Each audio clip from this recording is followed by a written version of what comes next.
So with that, I'd like to talk about reporting and insights and how managers like myself can use these reporting and insights to understand where I could coach to make better improvements on my team. So this first one that we're looking at median response time. So here you can see we're looking at a rep has a 1 minute and 59-second response time. Now, Matt, would you say this is good, bad, ugly? What are we looking at here? Typically, we like to see below a minute. So this would be something we want to help improve on. Perfect. Right. So if we want to see it below a minute, I can work with the reps to jump in quicker and take a look and make sure that their chat window is front and center and that they're ready to service people's questions. Because the last thing you want to do if you're taking the time out of your day to engage with a bot that went through all this effort to grab your attention is to be sitting and waiting for a real person on the other line that we're all hoping for.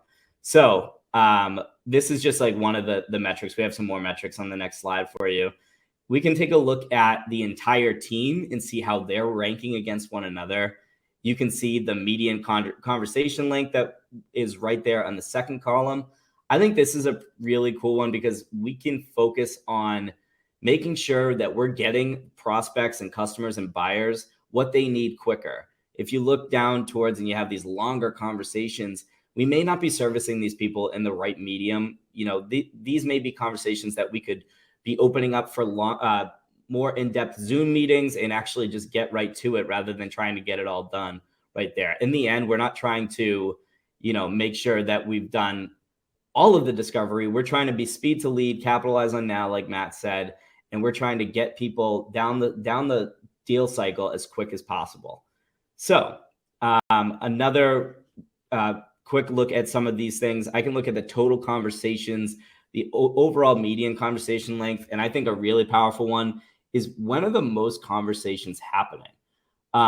This is really important to me because I want to make sure I'm having reps, if they have multiple responsibilities, focusing on chat at the right time throughout the day, because this is when we're getting the most website traffic. So rather than sitting on the website and hoping somebody comes in, we can make sure we're focusing our efforts in the most optimal time. Now, one thing I will say, all these stats and these reports and insights are great so that I can scale my coaching efforts, but also this is about optimization of the reps time and making sure that we're getting the most out of them.